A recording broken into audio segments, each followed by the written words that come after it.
What's going on, guys? Crypto Renegade here. In today's video, we are going to be destroying the brand new Keystone Pro Gen-3 crypto hardware wallet. Stay tuned, you're not gonna wanna miss this one.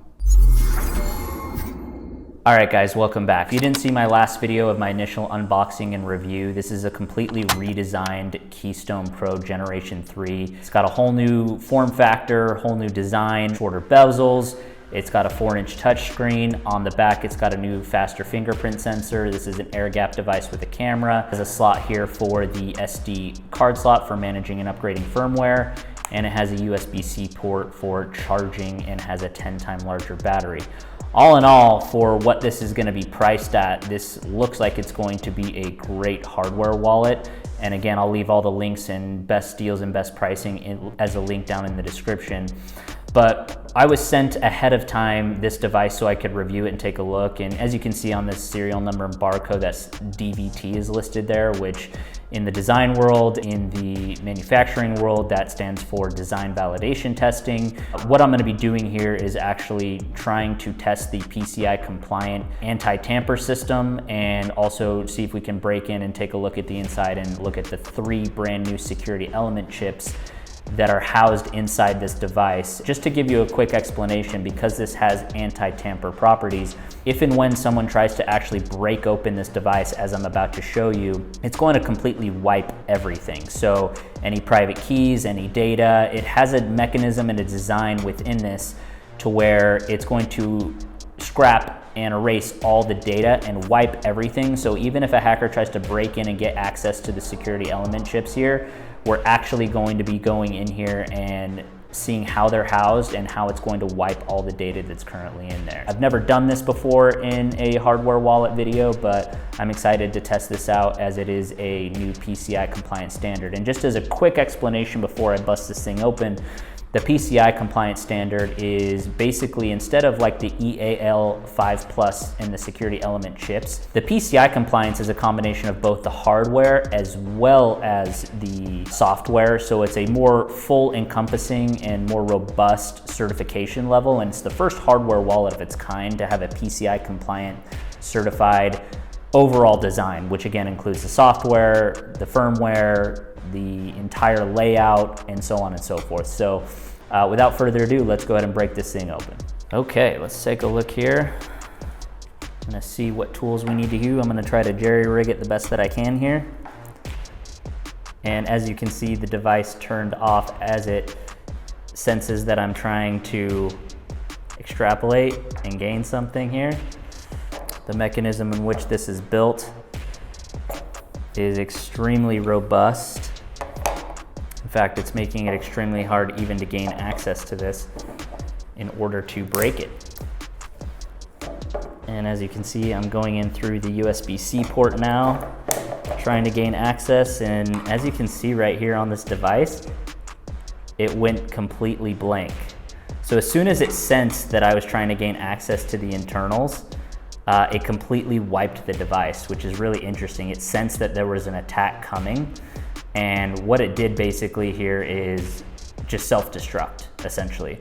So now that I've sort of wiped what was on there, and again, I was only just testing a few Satoshis of Bitcoin and seeing what was in there, but I wanted to actually see if I can get inside and take a look at how the security element chips are housed and use this to try to gain access to the internals. As you can see now, I'm popping out the screen. This is really cool. I've never destroyed a hardware wallet like this before, but I wanted to really test the robustness of the security and the anti-tamper mechanism and see what we can do to take a quick look inside here. All right, let's take a look here. Okay, so as we can see, we have the display panel here, all the circuitry, and obviously I completely busted the USB-C port where it got access right here. And I'm gonna see if I can, because I don't have those tiny screwdrivers to break open the protector board here. I'm gonna see if I can wedge my way in here and we can take a look at the security element chips that are housing and where the private keys are stored. And again, I'll have more details on that in a different video, but we are past the point of no return here, ladies and gentlemen.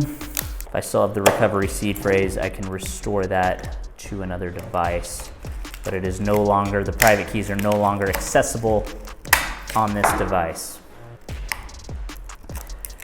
All right, so if we take a quick look here, we have multiple chips, including the lithium-ion battery. We have the main board here, and again, this bottom part here is just the battery. I'm gonna see if we can get access and take a quick look at the security element chips, and I believe, if I'm not mistaken, this one is a security element chip, this one is a security element chip, and this is the third one.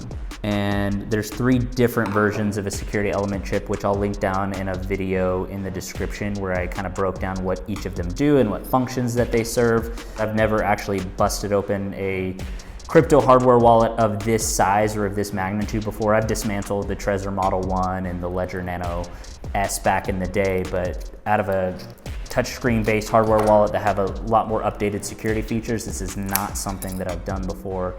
And it has a protective housing here. Let me see if we can get access to what's under here and see if there's any access other than just the battery pack. Okay. Nope, just the battery pack, just like I thought. I just wanted to dig a little bit deeper and try to find out here. It's hard to tell, but it smells like there's sort of like smoke or residue, like something really actually smells like it burned or burned off. And it could just be the components themselves, but it's almost like something just self-destructed. I mean, something was set on fire, something was heated up. And again, we can't see exactly what happened internally, but if you're here in the room, you can certainly smell that something got burned or something got wiped, and you can actually smell that. And in this case, this is really interesting. You know, there's multiple chips here, but again, these smaller ones right here on the left side of the housing, 1, 2, and I believe this one right here, this third one on the right, is going to be the 3rd security element chip. So I believe these are the 3 security element chips, and the rest are regular transistors that are transferring information. But really solid housing. As far as I can tell, obviously, as I went in through the only main entrance, as we completely destroyed this USB-C port with the screwdriver here, it completely destroyed the device.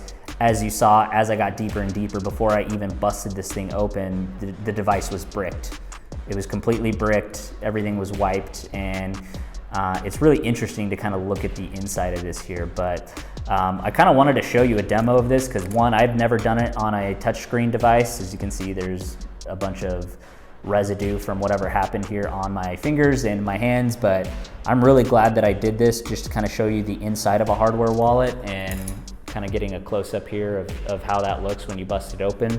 In this particular case, I mean, this is extremely robust. I mean, there's a lot of other devices and crypto hardware wallets out there that say they have anti-tamper design mechanisms, and I do believe that. This is the first one that I've actually tested that is a full touchscreen device, and in this case, we can see that there are indeed 3 security element chips that are implanted in here, which means you could have 3 different wallets or 3 different seed phrases on a single device if you're so inclined. In addition to hidden wallets, in addition to passphrase, in addition to being open source, there's a lot of things that this wallet has to offer, and the way that it's designed and the way that it looks, as far as I can tell here, it looks like it's a complete redesign. Comment down below if you want me to break open the old Keystone Pro and we can kind of do a comparison of what the inside looked like, if you want me to do these styles of videos before where I kind of destroy these hardware wallets and break them down and open them.